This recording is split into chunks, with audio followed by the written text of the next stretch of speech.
¿Y si todo lo que crees sobre la realidad no fuera más que una cómoda ilusión? ¿Y si lo que llamas vida, rutina, incluso identidad, fuera simplemente una versión reducida de algo mucho más profundo? José Ortega y Gasset, ese filósofo madrileño de mirada intensa y verbo agudo, se preguntó exactamente esto: ¿qué significa, en verdad, vivir? Su respuesta fue tan provocadora que convirtió la filosofía en un espejo. La vida, dijo, no es solo un hecho, sino una realidad radical, la raíz misma desde la que todo brota. Y lo más perturbador es que esa raíz no es universal, sino personal, intransferible. Tu vida es tuya, y solo a través de ella puedes comprender el mundo. No desde fuera, sino desde dentro. Antes de seguir, haz una pausa. Desde donde nos estás viendo, ¿desde qué rincón del mundo te cruzas con estas palabras? Déjalo en los comentarios y cuéntalo, porque en la mirada filosófica no se habla solo de ideas, hablamos de vidas. Y si este tipo de viajes mentales te atraen, suscríbete al canal. Prometemos que aquí la filosofía no duerme en los libros, sino que respira en tu día a día. Imagina el caos silencioso de una madrugada cualquiera. Afuera nada se mueve, pero dentro de ti se agitan pensamientos, dudas, la sensación de que algo falta. Esa incomodidad es el inicio de toda filosofía. Ortega lo sabía bien: vivir no es flotar en el tiempo, sino tener que decidir constantemente qué hacer con él. Para él, la vida es la realidad más radical porque es la única que no podemos abandonar. No hay nada bajo tus pies más firme que tu existencia misma. Todo lo demás, la ciencia, el arte, la religión, surgen sobre ese suelo invisible que es el simple hecho de estar viviendo. Ortega no es un filósofo para leer en silencio de biblioteca. Es más como una descarga de electricidad que te obliga a mirar la rutina con otros ojos. En su obra más famosa, La rebelión de las masas, lanza un ataque a la pereza vital, a ese impulso moderno de esperar que alguien más nos diga quiénes somos. Su lema no escrito podría resumirse así: despierta, porque vivir no consiste en existir biológicamente, sino en construir tu destino.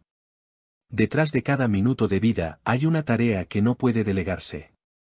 Si tú no decides tu camino, la vida te llevará por el de alguien más. La frase que más aterró a los intérpretes de Ortega fue esta: yo soy yo y mi circunstancia. Una sentencia simple y brutal. El yo no es una esencia eterna, sino una relación dinámica entre lo que somos y lo que nos rodea. El ser humano, para Ortega, no es una sustancia sino una historia en curso. ¿Te das cuenta del alcance? No existe una naturaleza humana fija, sino una obra inacabada. Cada elección, cada error, cada miedo, forma parte de tu versión en construcción. Vivir es narrar, con acciones, el guión de tu propia existencia. Esta idea de la vida como realidad radical rompe de inmediato con la tradición racionalista que dominaba Europa desde siglos antes. Los pensadores anteriores creían que la razón podía contemplar la realidad objetivamente, como un observador externo. Ortega revienta ese paradigma. Para él, la razón sin vida es una abstracción vacía, una máquina sin latido. Lo que él llama razón vital es esa inteligencia que no flota sobre los hechos, sino que los habita, los sufre, los elige. La razón no explica la vida exige razones para orientarse. Aquí el lenguaje importa. Radical no en el sentido político, sino literal, la raíz. La vida es la raíz de lo real, no hay nada más profundo. Todos los sistemas filosóficos que pretenden fundar la verdad sobre ideas puras o leyes eternas olvidan que esas teorías nacen del vivir de alguien. Solo se piensa desde una existencia vivida, no desde el vacío. En este punto, Ortega se alinea, sin saberlo del todo, con los existencialistas que vendrían después. Sartre diría que el hombre está condenado a ser libre, Ortega diría que está condenado a elegir. Ninguno tiene escapatoria. Somos responsables de lo que hacemos con nuestra circunstancia. Es aquí donde el tono orteguiano se vuelve casi profético. Frente al nihilismo creciente de su época, Ortega propuso una ética de la acción. No hay destino, pero hay dirección. No hay esencia fijada, pero sí la posibilidad constante de proyectar un futuro. La vida, entendida así, es tarea, tensión y propósito. No es una foto estática, es una película que no cesa de avanzar y cuyo guionista eres tú. ¿Y qué pasa cuando intentas vivir sin escribir tu guión? Ortega diría que entonces no vives, simplemente existes. Para entender la fuerza de esta idea, conviene recordar de dónde venía el pensamiento occidental. Desde Sócrates hasta Descartes, la filosofía había perseguido certezas, verdades universales y fundamentos lógicos. Ortega rompe esa tradición y nos lanza al vértigo del perspectivismo, la idea de que cada individuo ve el mundo desde su posición irrepetible. No hay verdad única, sino una trama de miradas parciales que solo juntas componen el tapiz de lo real. Tu punto de vista es tan necesario como el de cualquier otro. No puedes huir de él, pero tampoco puedes monopolizarlo. Vivir bien consiste en aprender a convivir con esas perspectivas múltiples, sin renunciar a la tuya. Suena liberador, ¿verdad? Pero también da miedo. Porque si no hay verdad absoluta, si no hay un manual universal sobre cómo vivir, entonces nadie puede decirte qué hacer. Esa es la doble cara de la libertad, poder y vértigo. Ortega nos arroja sin red a ese espacio ambiguo donde tú eres tu propio juez, tu propio arquitecto, tu propia brújula. No hay más maestro que la experiencia. En esta visión, el yo orteguiano no es un punto fijo, sino un movimiento. Ortega lo observaba en la historia, la política, el arte. Todo cambia, todo se transforma, porque la vida es esencialmente temporal. La vida no es algo que se posee de una vez por todas, la vida se hace, se rehace y se corrige. Así como uno puede reinventar una historia o reescribir una canción, también puede reconfigurar su propia existencia. La vida, decía Ortega, es ¿qué hacer? No hay manual, pero hay brújula, la razón vital. Te invito a que pienses en tu propia biografía. ¿Cuántas veces has sentido que todo se desmorona, que perdiste el sentido? En esos momentos, la filosofía de Ortega no te juzgaría, te daría una herramienta. Te diría, mira bien tu circunstancia, acepta que es parte de ti. No puedes escapar de tu contexto, pero puedes interpretarlo, transformarlo, dirigirlo. No eres una víctima del mundo, eres su coautor. La libertad no significa romper con tu circunstancia, sino bailar con ella. Esa danza existencial nos introduce en lo que Ortega llamó la vocación del ser humano moderno, la de ser protagonista de su propia historia. La vida como realidad radical no es solo un concepto abstracto, es una exhortación a despertar. A mirar la vida como una empresa que exige participación total. Y no una participación cómoda, sino valiente, creativa, lúcida. Ortega y Gasset es un llamado a pensarse en movimiento, a no aceptar como natural la pereza de dejarse llevar. Para entenderlo mejor, imagina a un arquitecto que construye una casa sin planos fijos, cada día modifica algo, añade un detalle, corrige una pared. Así ve Ortega la existencia humana. No hay plano eterno, solo el arte de corregir mientras se camina. Y esa incertidumbre no es un defecto, sino el lugar donde nace la autenticidad. Vivir no es buscar la seguridad de un suelo estable, sino tener la agilidad de mantenerse en pie sobre la cuerda floja. Mucha gente busca en la filosofía respuestas definitivas, pero Ortega nos ofrece algo más peligroso, preguntas que nunca terminan. Porque vivir, para él, no es alcanzar la verdad sino perseguirla sin descanso. La razón vital no se conforma con el conocimiento muerto, quiere integrar pensamiento y vida, teoría y respiración, ideas y cuerpo. Como si el pensamiento no se completara en la cabeza, sino en la existencia misma. A este punto probablemente sientas cierta incomodidad. Es lógico. Ortega no pretende consolarte, sino despertarte. Su filosofía no es una receta de felicidad, sino un manual para aprender a mover las piezas del tablero vital. La vida como realidad radical no te promete tranquilidad, te promete lucidez. Y esa lucidez trae consigo responsabilidad. Cada día, cada elección, cada omisión, construye el ser que estás siendo. Ortega no te deja esconderte detrás de excusas ni destinos. Te mira directamente y te dice, eres lo que haces con lo que te pasa. Quizá ahí radica el verdadero coraje del pensamiento orteguiano. Mientras otros buscan escapar del caos de la existencia, él se adentra en él para hallar orden en medio del movimiento.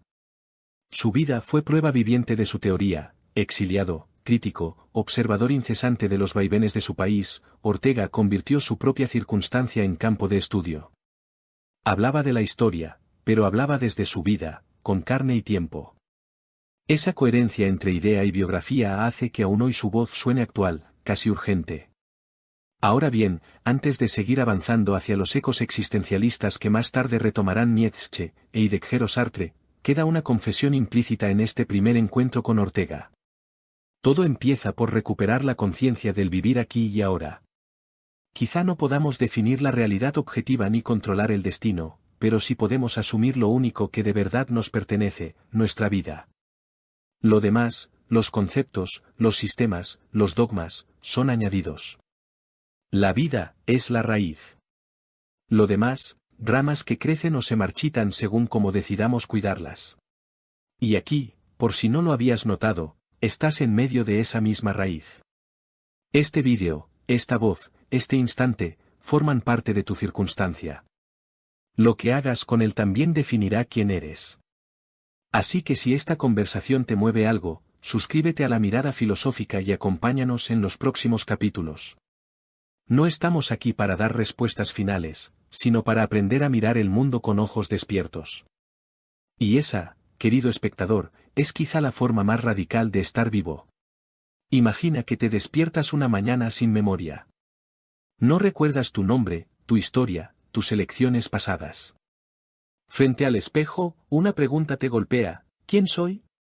José Ortega y Gasset respondería sin titubeos: eres lo que haces con lo que te ocurre. No hay identidad que te preexista, no hay esencia dada. La vida, diría él, es un proyecto en construcción, una tarea que nunca se detiene. Somos arquitectos del ser, obreros del destino. En cada elección cotidiana, desde la más banal hasta la más trascendente, moldeamos aquello que llamamos yo. La idea de Ortega se adelanta a su tiempo. Su concepción de la vida como realidad radical lo acerca al corazón del existencialismo, mucho antes de que Sartre proclamara que la existencia precede a la esencia. Ambos comparten una intuición crucial: el ser humano no está terminado. No hay naturaleza fija, sino una energía en movimiento, una biografía incompleta que se escribe mientras se vive. Ortega no habla desde la abstracción, sino desde la experiencia concreta del vivir. Nacer es ser arrojado a un mundo incierto, cargado de decisiones inevitables. La vida no se elige, pero se construye. Nadie puede vivirla por ti. Este carácter de obra inacabada convierte cada existencia en un proyecto vital. Ortega lo define con su frase más emblemática: la vida es quehacer.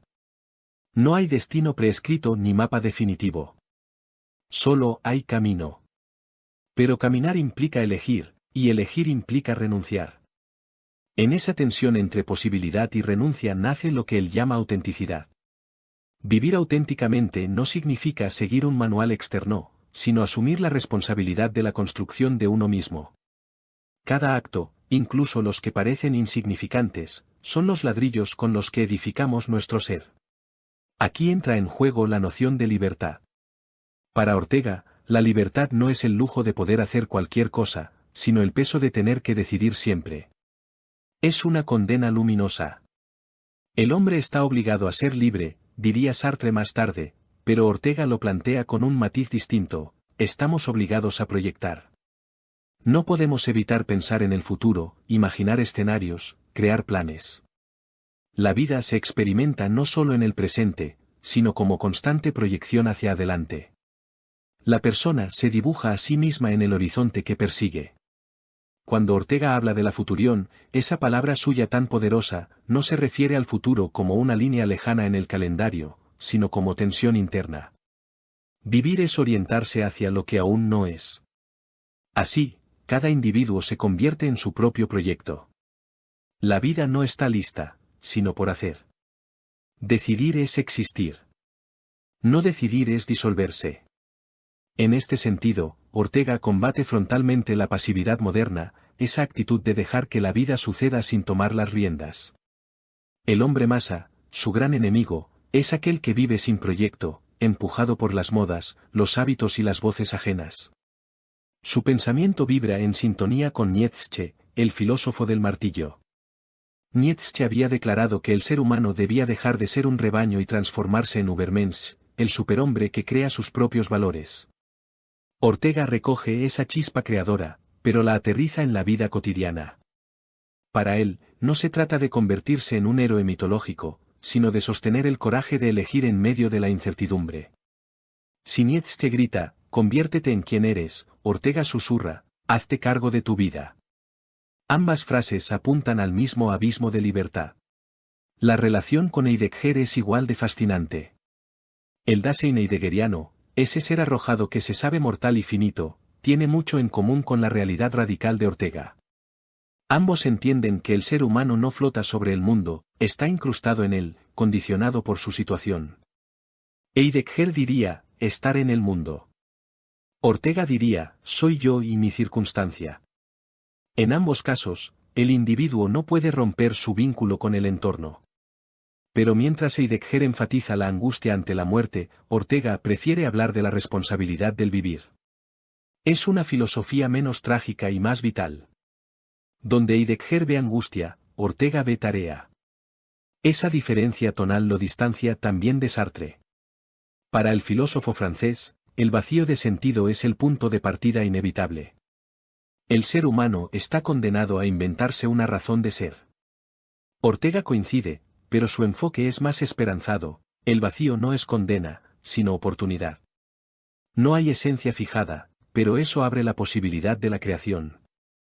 No hay significado impuesto, pero eso invita a imaginarlo. En lugar de ver el absurdo como abismo, lo ve como lienzo. Esa es la fuerza vital de su pensamiento, no hay lugar para el pesimismo, porque mientras haya proyecto, hay posibilidad. Pero aquí conviene detenerse. Si la vida es siempre tarea, ¿no se convierte eso en una forma de agotamiento perpetuo? Ortega no lo concibe así. La tarea vital no es opresión, sino sentido.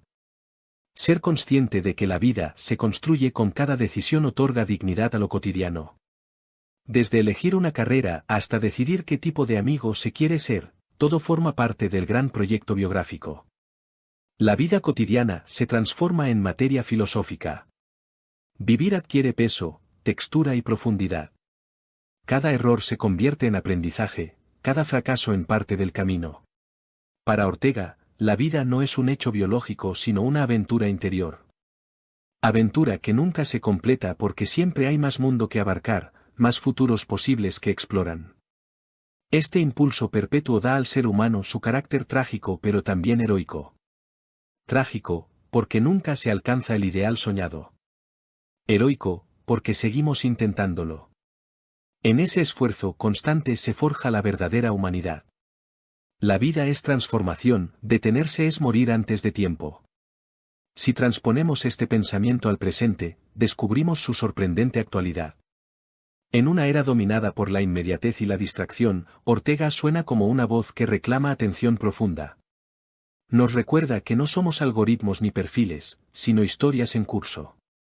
Cada vez que cedemos nuestra decisión a una tendencia o a una opinión colectiva, diluimos nuestro yo.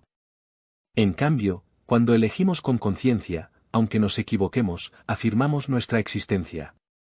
Vivir auténticamente es preferir la incertidumbre de la elección al confort de la obediencia.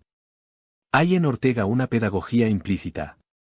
Una enseñanza que no apunta a la obediencia, sino a la madurez. El ser humano solo se vuelve adulto cuando asume que su vida depende de sí mismo. Esta idea, simple y devastadora, convierte a la filosofía orteguiana en una escuela de responsabilidad. No hay redención externa, no hay salvador ni doctrina que nos libere de decidir. Frente al miedo a equivocarse, Ortega opone el valor de actuar. Frente al caos del mundo, propone la claridad de un proyecto personal. Y ese proyecto no tiene final, solo pausas. Podríamos decir que su pensamiento es un elogio del esbozo. La vida no se pinta con trazos definitivos, sino con correcciones sucesivas. Ortega propone abrazar esa fragilidad. Ser, diría él, es estar haciéndose. Por eso la autenticidad no consiste en tener respuestas, sino en comprometerse con la búsqueda. Así, la existencia humana se convierte en un taller perpetuo donde cada día se afina la obra. No hay error definitivo, solo proceso. Ortega no quiere que busques perfección, sino fidelidad al movimiento interior que te impulsa. Observa cómo esta filosofía se resiste tanto al fatalismo como al conformismo. No acepta que todo esté determinado ni que nada importe. Se sitúa en el punto medio, el único verdaderamente humano, lo dado y lo elegido conviven. Nacemos en una circunstancia concreta, pero somos responsables de lo que hacemos con ella. No elegimos el tablero, pero sí nuestras jugadas. Esta visión desmonta el victimismo y la resignación. Cada circunstancia, incluso la más injusta, puede transformarse en terreno de acción. La vida no se entiende mirando atrás, sino hacia adelante. El proyecto vital, entonces, no es una meta estática, sino un verbo, vivir haciéndose. Y ese verbo se conjuga en presente continuo. Ortega nos obliga a pensar la libertad no como ausencia de límites, sino como capacidad de actuar dentro de ellos. Lo importante no es escapar de la circunstancia, sino aprender a danzar con ella. Esa danza es la expresión más bella del pensamiento orteguiano. Nos invita a ver la vida como un acto de creación, no de resignación. El yo no es una máquina, es una obra en progreso, una sinfonía que solo cesa cuando dejamos de escuchar. Al final, Ortega y Gasset nos deja frente a un espejo filosófico donde la pregunta ya no es quién soy, sino en quién me estoy convirtiendo. Aceptar que somos proyecto es aceptar la incertidumbre como forma de vida. Una filosofía así no se aprende, se practica. Se practica cada vez que tomamos una decisión difícil, cada vez que nos resistimos a ser arrastrados por la corriente. Ser orteguiano es atreverse a vivir deliberadamente. No dejar que el azar dicte el argumento. No pedir permiso para existir. Y así, entre la lucidez de Ortega y la insolencia de Nietzsche, entre la angustia de Heidegger y la libertad de Sartre, emerge una visión poderosa: la vida no es un destino que nos espera, sino una tarea que nos reclama. Cada proyecto humano, por pequeño que sea, encierra la grandeza de esa verdad. Ortega no construye una catedral metafísica, sino un taller de existencia. Y ahí, entre el ruido del martillo y el polvo de las decisiones, nos invita a mirar nuestro propio futuro y preguntarnos: ¿qué versión de ti estás construyendo hoy? Durante siglos, la filosofía occidental pareció tener un único propósito: encontrar la verdad, esa joya brillante e inmutable que todo lo explica. Desde los templos griegos hasta las universidades modernas, el pensamiento se organizó alrededor de una idea: lo real debía ser objetivo, fijo y universal. Pero, ¿qué ocurre cuando descubres que la vida misma no encaja en moldes universales? ¿Qué pasa cuando tu verdad y la mía no son la misma, y sin embargo ambas nos sostienen? Aquí entra Ortega y Gasset, armado no con dogmas, sino con dinamita. Su objetivo: hacer estallar el edificio de las certezas y liberar a la filosofía de la tiranía de la objetividad. Para entender la magnitud de ese gesto, hay que mirar atrás, al origen de la obsesión filosófica por la verdad.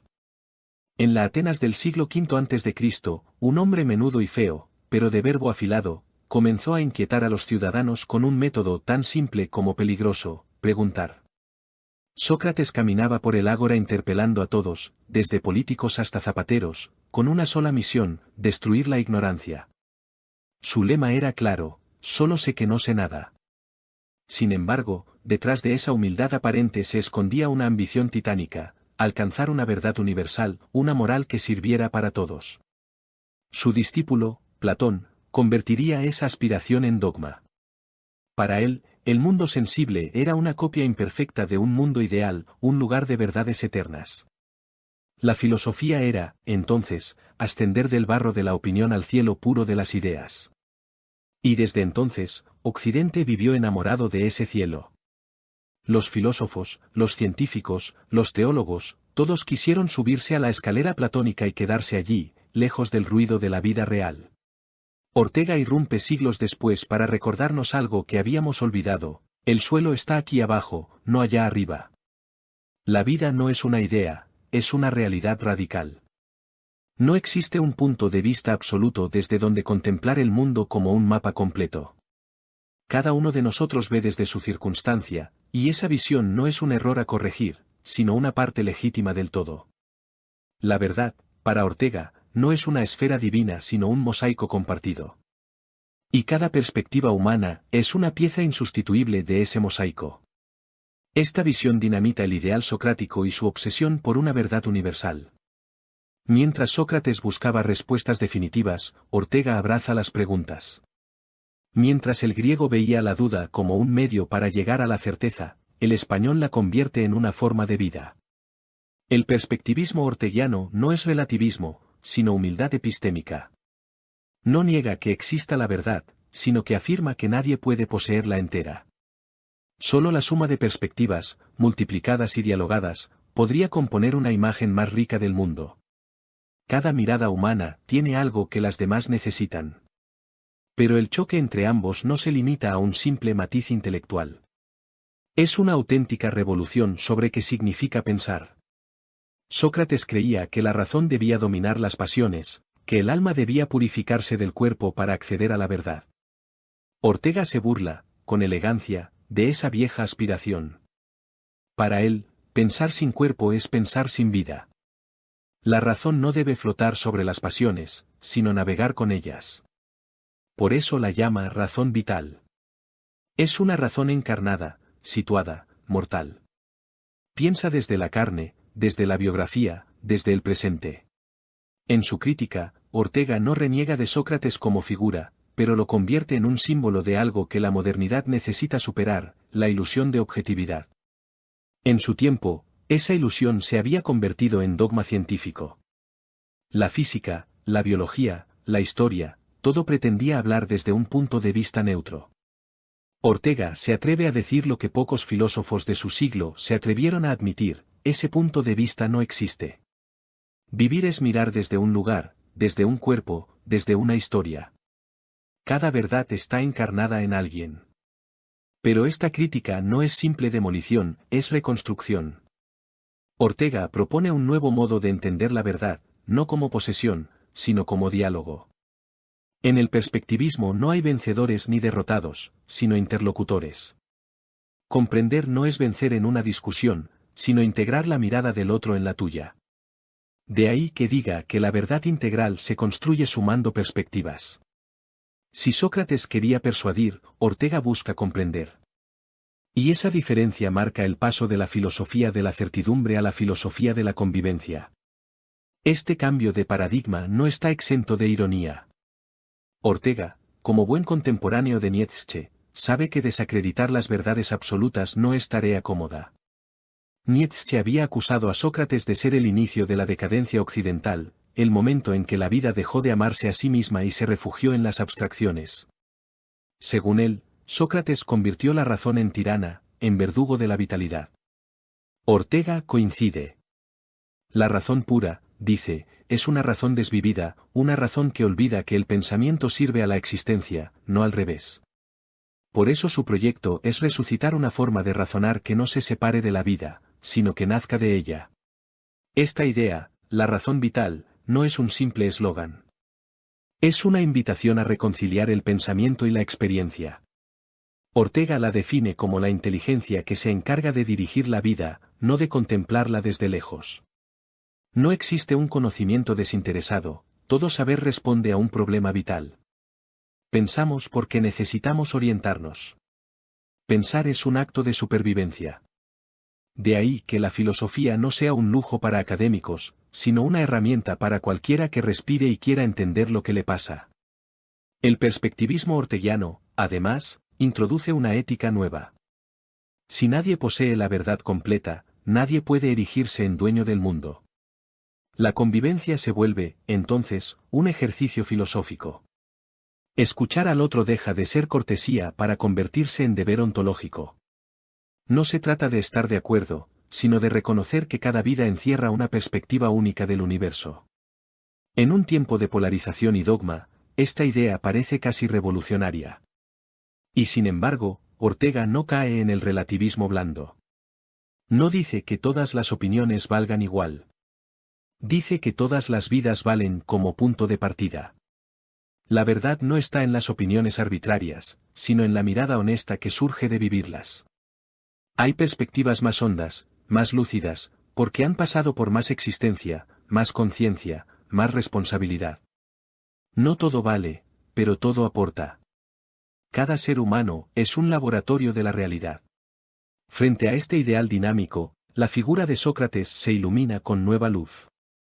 El mosquito de Atenas, como lo llamaron sus detractores, simboliza la rebeldía contra la ignorancia colectiva, pero también la ceguera frente a la diversidad vital. Su mayéutica consistía en forzar al interlocutor a reconocer su error hasta llegar a una definición universal. Ortega, en cambio, usaría la pregunta para expandir, no para reducir. Si Sócrates paría definiciones, Ortega pare horizontes. La ironía de esta confrontación histórica es que ambos comparten una misma raíz, el amor por la verdad. Pero su camino se bifurca en la interpretación de ese amor.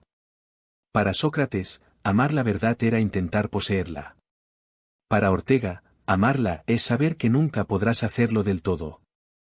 La filosofía no consiste en subir al cielo de las ideas, sino en habitar la tierra con lucidez. El filósofo ya no es el sabio que dicta, sino el viajero que observa y se deja transformar por lo que ve. Este cambio también redefine la figura del filósofo moderno. Ortega lo imagina más como un explorador que como un maestro. El pensador que reconoce su limitación es, paradójicamente, el más libre. No necesita dominar el mundo, porque entiende que el mundo es siempre más vasto que su mirada. Esa humildad epistemológica es una forma de grandeza. Ser consciente de tus márgenes te permite dialogar sin miedo, sin necesidad de imponer. Aquí se vislumbra una lección que trasciende la historia de las ideas. ¿Cuántas veces buscamos tener razón en lugar de buscar comprender? ¿Cuántas veces nos convertimos en pequeños Sócrates, creyendo que nuestro punto de vista debería ser universal? La lección de Ortega nos invita a abandonar esa arrogancia, no para caer en la indiferencia, sino para aprender la belleza del intercambio. Pensar es convivir. La verdad, como la vida, se hace entre todos. La rebelión contra la certeza es, en realidad, una invitación a madurar como especie pensante. Solo los inseguros buscan tener razón. Los sabios aprenden a vivir en el movimiento entre certezas parciales. Ortega no quiere destruir la verdad, quiere humanizarla. Y al hacerlo, nos devuelve algo que Sócrates había perdido, el placer de no saberlo todo. Ese placer que impulsa a seguir buscando, sin miedo a equivocarse.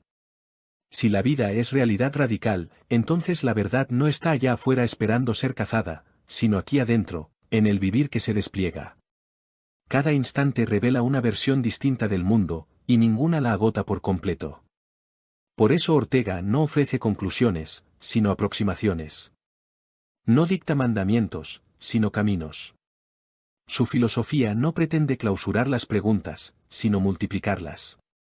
Así, el conflicto entre Sócrates y Ortega no es un duelo entre razón y caos, sino entre dos maneras de amar el conocimiento, la que busca dominarlo y la que se deja transformar por él.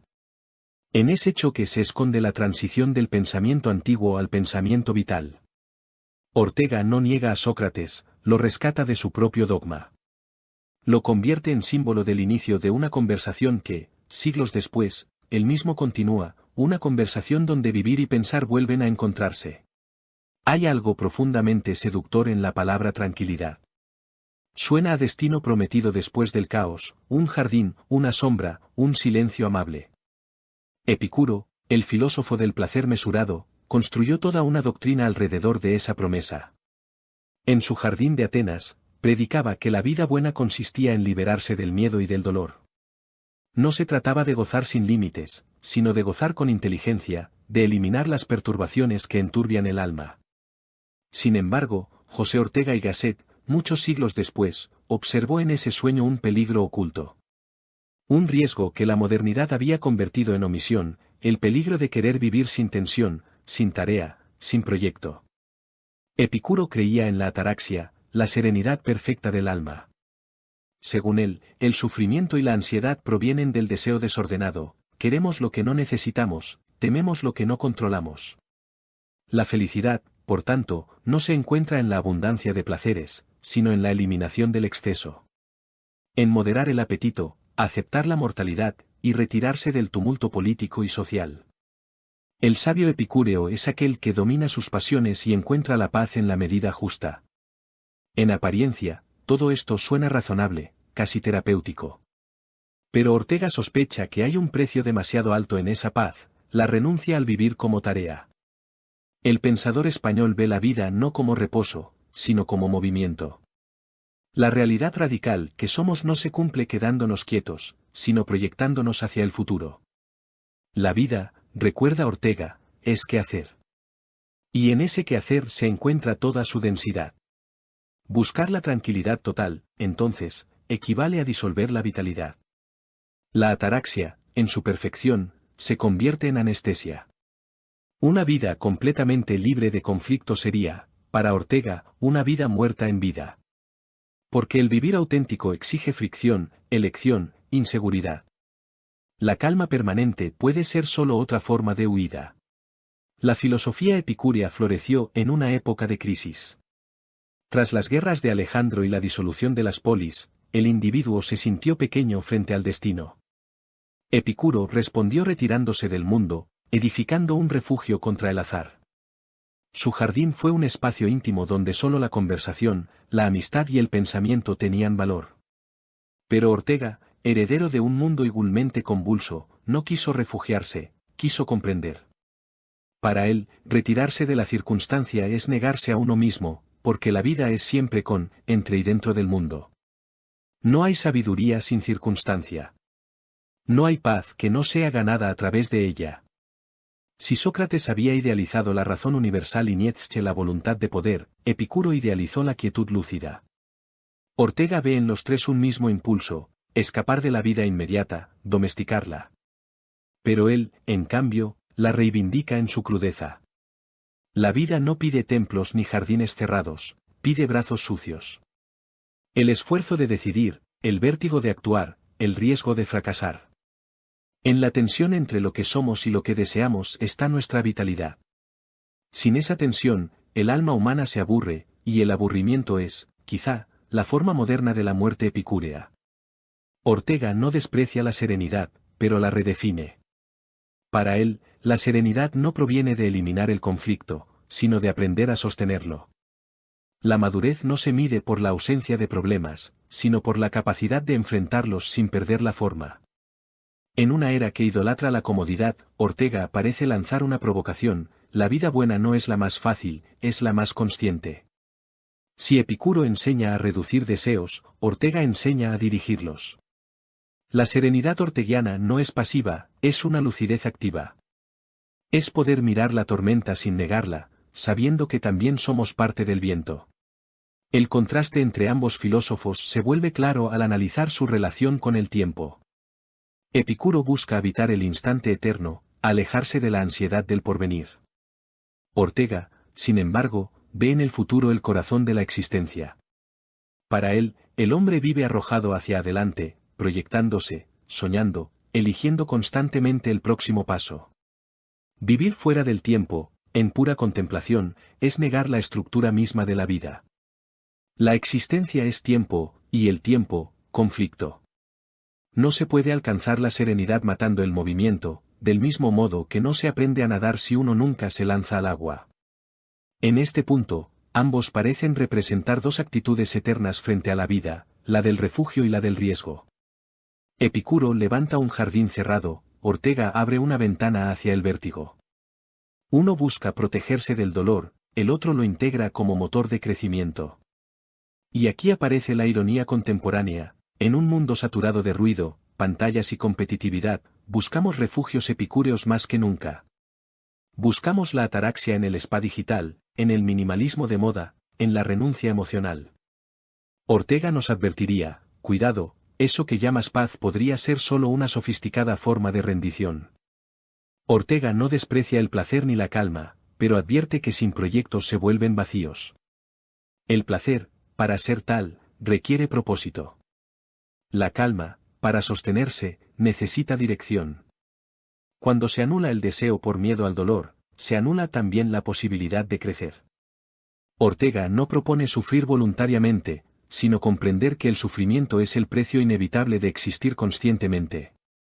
La paz absoluta, dice entre líneas, es privilegio de los cadáveres. Los vivos no descansan, actúan. Y en esa acción se revelan.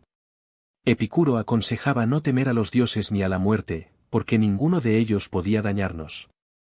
Ortega reformula, el verdadero miedo no es morir, sino vivir sin sentido. Mientras el griego tranquiliza, el español despierta. Ambos quieren liberar al hombre del miedo, pero toman caminos opuestos. Uno busca apagarlo, el otro, enfrentarlo. La razón vital de Ortega no expulsa el temor, lo ilumina. Saber que la vida depende de nosotros produce pavor, pero también dignidad.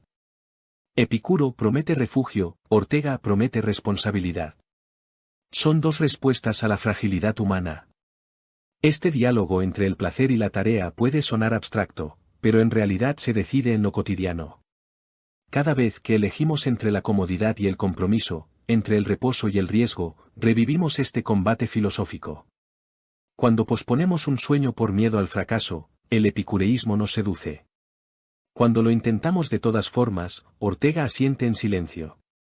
No se trata de condenar el descanso, sino de entender que el reposo es válido solo cuando respalda una acción posterior. El descanso vacío es un paréntesis sin relato. Hay un momento en la vida de todo individuo en que el jardín de Epicuro se vuelve tentador. Es ese instante en que el ruido del mundo parece insoportable y la única salida imaginable es retirarse. Ortega comprendería ese instinto, pero añadiría una advertencia: no confundas el silencio con la paz. El silencio sin propósito puede devenir vacío. La paz verdadera, diría él, solo se alcanza cuando la acción y el sentido están reconciliados. No en el olvido de uno mismo, sino en la plenitud de ser consciente. La tensión entre ambos filósofos puede resumirse en una metáfora sencilla. Epicuro busca apagar el fuego del deseo para dormir junto a las cenizas. Ortega prefiere mantenerlo encendido, aunque duela el calor. Porque ese fuego, inconstante y a veces abrasivo, es el signo de que seguimos vivos. Sin él, la razón se apaga y el alma se desvanece. Para Ortega, la vida es llama, no humo. Y apagarla en nombre de la serenidad sería traicionar su naturaleza radical. Al final, lo que enfrenta a Ortega y Epicuro no es el placer, sino el sentido. El placer sin tarea es niebla. La tarea sin placer es tortura. Ortega busca un equilibrio dinámico entre ambos, una vida que no elimine el gozo, pero tampoco lo absolutice. Vivir bien, en su lenguaje, es asumir la incomodidad de existir plenamente. Es aceptar que cada elección, cada error y cada duda forman parte de la construcción de un yo que nunca se completa del todo. En ese inacabamiento se encuentra, paradójicamente, la paz más profunda. Quizá esta sea la lección más incómoda del pensamiento orteguiano: la tranquilidad auténtica no es la que suprime los conflictos, sino la que se sostiene en medio de ellos. Es la serenidad del navegante que sabe que el mar no dejará de moverse, pero aprende a manejar las velas. Epicuro plantó un jardín para huir del mundo. Ortega, en cambio, se plantó en el centro del torbellino, sabiendo que solo ahí la vida se revela. ¿Y tú, cuál prefieres? ¿El refugio o la tarea? Tal vez la respuesta esté en mantener vivo cierto grado de inquietud, porque, como diría Ortega, solo quien siente el peso de la vida es realmente capaz de vivirla. Imagina mirarte en un espejo que no devuelve reflejo alguno. No ves tu rostro, ni el contorno de tu cuerpo, ni siquiera sombras. Solo un vacío sereno, una nada lúcida que te observa desde su silencio. En ese vacío habita el corazón del pensamiento budista, la noción del no yo, o anatta. La idea de que no existe un yo permanente, sino un flujo continuo de percepciones, pensamientos y sensaciones. Para el budismo, ese reconocimiento no es tragedia, sino liberación. La disolución del yo revela la naturaleza interdependiente de todas las cosas. Ortega y Gasset, sin embargo, levantaría la ceja ante semejante afirmación. ¿Cómo puede existir filosofía sin un yo que filosofe, sin un sujeto que viva la vida como realidad radical? Aquí se enfrentan dos visiones irreconciliables de la existencia. Para el budismo, el sufrimiento nace del apego, del deseo de afirmar un yo ilusorio que se aferra al cambio. Toda iluminación pasa por superar ese espejismo, comprender que no hay esencia individual, solo movimiento. Para Ortega, en cambio, ese movimiento solo cobra sentido en tanto es vivido por alguien. La vida, decía, es siempre la mía. Todo conocimiento parte de una instancia personal, de un sujeto que siente, piensa y decide. No hay observación neutral del mundo, porque el mundo solo es a través de la vida que lo contempla. Negar el yo sería, en su esquema, negar la raíz misma de la realidad radical. Pero antes de contraponerlos, vale detenerse en la profundidad del pensamiento budista. En sus textos más antiguos, se enseña que todo fenómeno está compuesto de elementos pasajeros llamados agregados. Cuerpo, sensación, percepción, impulso mental y conciencia, 5 piezas que, al combinarse, producen la ilusión de una identidad. Cuando se ve más allá de esa ilusión, se destruye el sufrimiento, porque ya no hay un sujeto que sufra. No hay dueño de la vida, solo vida que acontece. Esta intuición, de enorme lucidez metafísica, coloca al budismo en un extremo que Ortega consideraría abismo. Porque si nada es mío, diría él, ¿dónde queda la realidad radical de la vida, esa urgencia de existir como proyecto? El contraste es radical. Para el budismo, liberarse del yo es despertar. Para Ortega, perder el yo es disolverse. Él no podría aceptar que la salvación pase por anular la individualidad, porque en su sistema filosófico la individualidad no es error, sino fundamento. No se trata de trascender la vida, sino de habitarla con plenitud. No se trata de escapar del sufrimiento, sino de otorgarle forma y sentido. Donde el monje busca el silencio interior, Ortega pide ruido, proyecto, confrontación. La vida, diría, no es una carga que se abandona, sino una tarea que se asume. Aquí se revela la ironía entre ambas filosofías. El budismo no es pesimista, pero es desapegado, Ortega no es nihilista, pero es vehemente. Uno busca el equilibrio del desapego, el otro, la plenitud del compromiso. Y sin embargo, ambos comparten una sabiduría profunda, que el sufrimiento nace de la relación, no del aislamiento. El monje sufre porque se aferra, el ciudadano moderno sufre porque se dispersa. Ambos luchan con la misma sombra, la ilusión de control. El budismo la corta de raíz, Ortega la administra con lucidez. El primero dice, deja de desear. El segundo, aprende a desear adecuadamente. La doctrina budista del no-yo tiene una cualidad poética y devastadora. En palabras simples, no somos dueños ni siquiera de nosotros mismos. La identidad es una coreografía de causas y condiciones. Todo está interrelacionado y cambia constantemente. Nadie puede decir yo soy, sin mentir un poco. Ortega respondería, está bien, pero alguien tiene que pronunciar ese yo, aunque sea temporalmente. Para él, incluso reconocer la mutabilidad de la existencia implica un punto de vista situado, una perspectiva irreductible. El perspectivismo orteguiano es incompatible con la disolución total del sujeto, porque el sujeto es la fuente de toda perspectiva. No se puede mirar sin mirar desde algún lugar. Esta diferencia los convierte en espejos uno del otro. El budismo ve el yo como sombra a disipar, Ortega lo ve como raíz que sostiene el árbol. Una raíz temporal, cambiante, pero raíz al fin. En su filosofía, cada vida es un proyecto en curso, una narración que solo tiene sentido dentro de su biografía. En cambio, el budismo propone romper con toda biografía, vaciar el relato. El sentido no está en la historia personal, sino en la comprensión de la impermanencia universal. Ahí yace la paradoja, mientras Ortega busca afirmarse en la historia, el Buda busca liberarse de ella. Sin embargo, no hay que simplificar el contraste. En cierto modo, Ortega habría admirado la disciplina intelectual del budismo. Su método de observación interior, su refinada atención a los fenómenos de la conciencia, coinciden con el anhelo de lucidez que recorre toda su obra. Ambos odian la inercia, la mecanicidad, la vida inconsciente. Pero se separan justo en la línea donde comienza la acción. Para el Buda, la sabiduría consiste en extinguir la llama del deseo que alimenta el sufrimiento. Para Ortega, la sabiduría consiste en orientar esa llama hacia un propósito digno. Donde uno predica la extinción, el otro predica el cultivo. Donde el budismo busca el nirvana, Ortega busca proyecto. Hay una belleza estética en imaginar a ambos filosofando frente a frente. El monje, sentado en silencio, respirando lentamente, contemplando el vacío de las cosas. Ortega, de pie, gesticulando, con un cigarro y un libro bajo el brazo, defendiendo la vida concreta con su vehemencia habitual.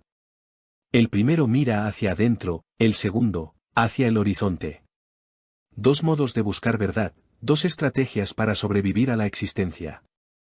El uno anula el yo para alcanzar la unidad, el otro lo afirma para conquistar sentido.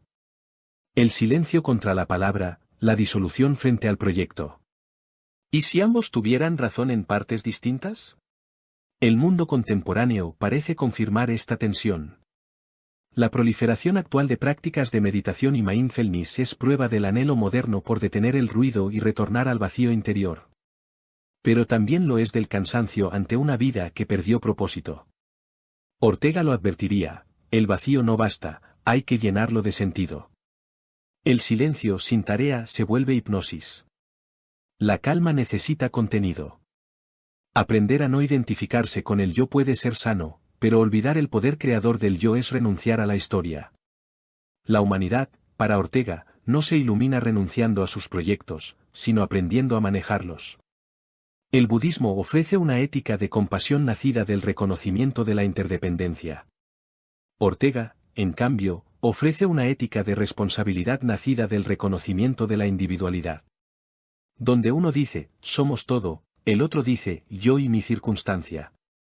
Ambos detalles son cruciales, la visión budista niega separación, la orteguiana afirma vínculo. Tal vez la diferencia no esté en el contenido, sino en el tono. El budismo canta la melodía del océano donde todas las olas se disuelven, Ortega celebra la singularidad de cada ola. Pero ambas melodías hablan del mismo mar que nos contiene. No obstante, Ortega insistiría en algo que el budismo nunca aceptaría, la vida como tarea irrenunciable. No basta con comprender la existencia, hay que comprometerse con ella. Esa exigencia lo hace más humano, más trágico. Su filosofía es un elogio de la acción. Mientras el Buda busca extinguir el fuego, Ortega quiere mantenerlo vivo sin que devore la casa. Ambos saben que el fuego duele, pero solo uno se atreve a llamarlo hogar. En eso radica su diferencia esencial. Para el uno, liberarse del yo es alcanzar la plenitud, para el otro, afirmarlo es construirla. Esta oposición deja al espectador en una disyuntiva fascinante. ¿Vale más la paz del desapego o el vértigo de la responsabilidad? ¿Qué es más humano, ser o disolver el ser? En el fondo, lo que separa a Ortega del budismo no es una cuestión metafísica, sino una apuesta existencial. Ambos diagnostican el mismo mal, el sufrimiento generado por el ego y la ilusión, pero proponen remedios opuestos. El Buda cura amputando el yo, Ortega, rehabilitándolo. Uno se libera del mundo, el otro se reinserta en el armado de lucidez. Y quizás, en el fondo, ambos tengan una verdad compartida que solo puede entenderse viviendo.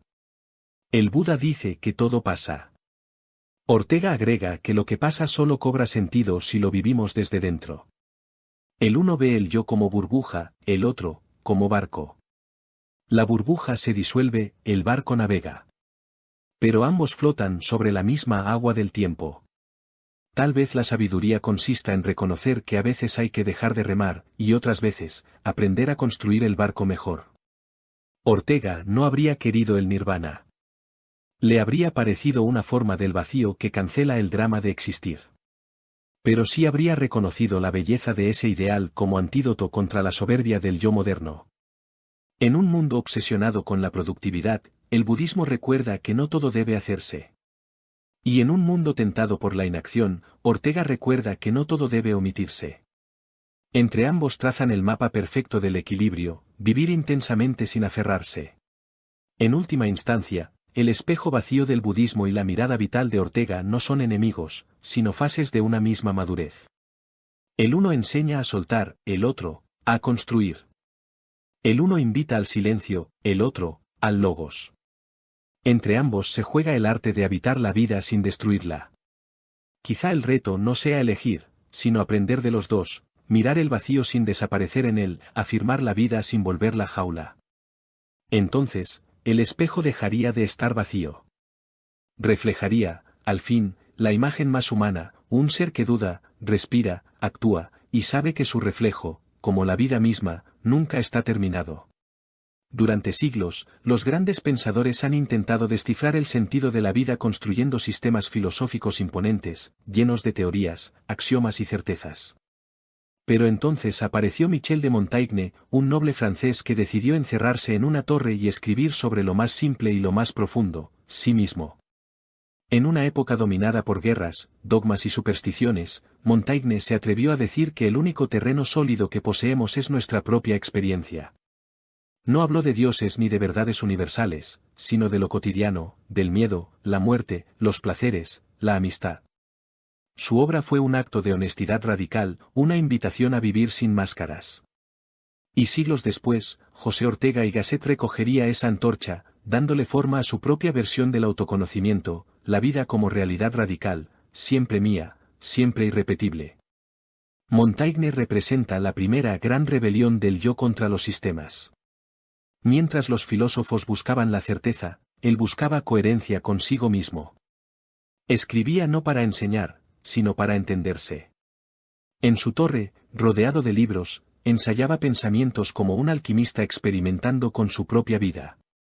Soy hombre y nada de lo humano me es ajeno, decía. En esa frase late el germen de la modernidad, el anuncio de que la filosofía podía salir del aula y entrar en el alma. Ortega, siglos después, encontraría en ese gesto la raíz de su razón vital. Pensar desde la vida, no desde las abstracciones. Mirarse, dudar, reconstruirse. Porque al final, solo se puede comprender el mundo desde el ser que lo habita. Pero mientras Montaigne busca la serenidad del autodescubrimiento, Ortega busca la exigencia del proyecto. Ambos convergen en un punto esencial: la vida cobra sentido solo si se la mira de frente. Sin embargo, difieren en el modo de hacerlo. Montaigne se retira del ruido, Ortega se lanza al ruedo. El francés aboga por el desapego activo, vivir con libertad interior, sin esclavitud de las opiniones ajenas. Ortega, en cambio, define esa libertad como responsabilidad, ya que la vida es mía, no puedo evitar ser su autor. El uno contempla, el otro actúa. Pero detrás de ambos vibra la misma consigna: vivir no es sobrevivir, es cultivarse. En su torre, Montaigne se enfrentaba consigo mismo como quien mira un espejo sin adornos. Se preguntaba, una y otra vez, quién era y por qué actuaba como actuaba. Esa capacidad de observarse sin condena anticipa lo que hoy llamaríamos introspección. Para él, no había mayor reto que soportar la compañía de uno mismo. El mayor viaje es hacia el interior, diría sin saber que siglos adelante Ortega convertiría esa frase en doctrina. Porque si la vida es realidad radical, no hay fuga posible, donde tú vayas, ahí estará tu vida, reclamando sentido. Esa conexión entre ambos se percibe en su manera de abordar la autenticidad. Montaigne desprecia las máscaras sociales, los papeles falsos, las opiniones repetidas. Escribir los ensayos fue su forma de desnudarse frente al mundo. Ortega, por su parte, lanza un ataque similar contra la figura del hombre masa, aquel que vive según moldes ajenos, que renuncia a pensarse a sí mismo. Ambos, separados por siglos, encarnan una misma rebelión, la defensa del individuo frente a la masa, del pensamiento libre frente al coro. Pero mientras Montaigne se protege del tumulto del mundo, Ortega quiere transformarlo desde adentro. Uno busca refugio, el otro, faena. Sin embargo, hay una afinidad silenciosa en su manera de comprender la existencia. Ambos rechazan los absolutos, el dogma, la idea de una verdad monolítica. Montaigne usa la duda como escudo, Ortega, como brújula. El primero escribe, qué sé yo, como fórmula de supervivencia intelectual. El segundo convierte la incertidumbre en motor vital. Para él, dudar no es una parálisis, sino una invitación a construir sentido. Cada vida humana es una respuesta tentativa a la pregunta de qué significa vivir. Esa aceptación de la imperfección compartida los vuelve humanos, profundamente cercanos. El siglo de Montaigne fue el de la peste, la guerra civil y las hogueras por herejía. Su retiro no fue cobardía, sino estrategia de supervivencia. Decidió que la voz más honesta era la que no buscaba convencer, sino comprender. En silencio, transformó la filosofía en algo íntimo y cotidiano. No se trata de explicar el universo, sino de entender cómo pasamos los días. Ortega, rodeado también de crisis, la decadencia de Europa, el ascenso de los extremismos, la pérdida de sentido, llegará a una conclusión equivalente: la filosofía debe regresar a la vida real o morirá de abstracción. Ambos, desde sus contextos, terminaron diciendo lo mismo con distinto acento: el sentido de la vida no se encuentra en los templos ni en los laboratorios, sino en el estar viviendo. El estilo de Montaigne era confesional, el de Ortega, ensayístico y racional. Pero bajo la forma, ambos compartían una ética del movimiento. Para Montaigne, el ser humano debía aprender a convivir con su propia inconstancia. No somos coherentes, decía, porque la naturaleza no lo es. Hoy somos una cosa, mañana otra. Aceptar esa variabilidad era su forma de sabiduría. Ortega lleva esa idea más lejos, no solo aceptarla, sino convertirla en fuerza creadora.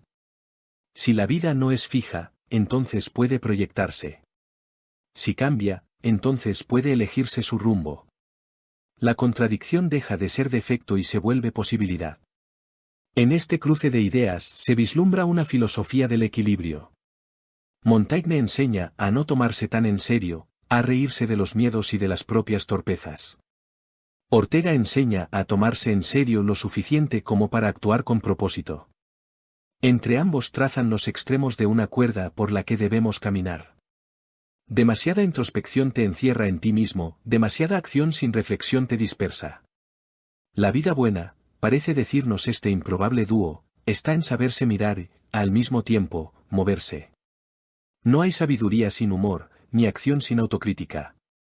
Ortega ampliaría esa lección hacia lo que llama razón vital. Una razón que no dicta desde fuera, sino que acompaña desde dentro. La razón vital observa, evalúa, corrige, pero nunca se separa de la vida que intenta comprender. En esto, Montaigne es su antepasado espiritual. Ambos enseñan que la sabiduría no se mide por la cantidad de conocimiento, sino por la calidad de la atención. Montaigne anotaba sus pensamientos para no perderse en ellos, Ortega los sistematiza para hacerlos compartibles. Uno deja constancia, el otro elabora teoría. Pero los dos defienden lo mismo: entenderse a sí mismo para poder entender al mundo. El vínculo entre ambos también revela una lección olvidada: vivir con uno mismo no es tarea sencilla. La soledad, tanto para el francés como para el español, no es castigo, sino maestro. Montaigne se encerró para escucharse, Ortega, para escribir. El retiro no los aisló, los conectó con lo esencial. Aprendieron que el ruido externo ahoga el pensamiento. Pero cuidado, ninguno de los dos idealiza la soledad perpetua. Ambos saben que el hombre necesita sociedad, conversación, interlocutores. La soledad es un lugar de paso, no de residencia. Es pausa, no clausura. Al final, Montaigne propone aprender a convivir con las propias imperfecciones, Ortega, a convertirlas en obra. En Montaigne, la aceptación es bálsamo, en Ortega, disciplina. Ambos buscan autenticidad, pero la entienden distinto. Para Ortega, ser uno mismo no basta, hay que hacerse a uno mismo. La vida no se contempla, se edifica. Y esa edificación requiere paciencia, duda y coraje. Montaigne dice, sé como eres, Ortega responde, hazte quien eres. Dos caminos distintos hacia la misma meta, reconciliarse con la vida. La actualidad de estas ideas es inquietante. En una era de sobreexposición y máscaras digitales, ambos resultarían casi subversivos. Montaigne diría que apagáramos el ruido para escuchar el murmullo de nuestros pensamientos. Ortega reclamaría que convirtiéramos ese murmullo en acción consciente. Ambos coincidirían en que la autenticidad no se publica, se practica. Que conocerse no es exhibirse. Que vivir con uno mismo es más difícil que vivir con el mundo. Y que solo quien se atreve a enfrentarse a su propia voz puede conversar de verdad con los demás. Hacia el final de su vida, Montaigne escribió que la muerte nos enseña a vivir porque nos obliga a mirar lo esencial. Ortega, décadas más tarde, diría lo mismo de otra manera: cada vida es una tarea inaplazable. No hay ensayo que se repita, ni proyecto que pueda copiarse. Cada biografía es una obra inédita, una construcción sin plano. En ese reconocimiento está lo sublime, aceptar que la vida no se resuelve, se vive. No se domina, se sostiene. Tal vez ese sea el punto donde ambos convergen finalmente. Si Montaigne nos enseña a reírnos de nuestras fallas y Ortega a organizarlas como fuerza creativa, juntos construyen la pedagogía completa del vivir. Reír, dudar, actuar y volver a empezar. Cada uno de nosotros lleva una torre y una circunstancia, un refugio y un campo de batalla. El reto está en saber cuándo retirarse y cuándo regresar a luchar. Y aunque parezcan opuestos, ambos caminos desembocan en lo mismo, aprender a estar bien con uno mismo. No en el sentido complaciente del bienestar, sino en el sentido radical del autoconocimiento. Y si has llegado hasta aquí, probablemente intuyes que esta conversación no termina. Porque entender a Montaigne y a Ortega no es tarea académica, es tarea vital. Aprender a vivir con uno mismo es quizás la frontera final de toda filosofía. Y si aún te preguntas cómo hacerlo, empieza por algo simple, observa tu vida sin juzgarla, cuestiónala sin miedo, moldéala con propósito. Y cuando necesites inspiración, suscríbete a la mirada filosófica. Aquí seguimos caminando con ellos, explorando las preguntas que aún no saben morir.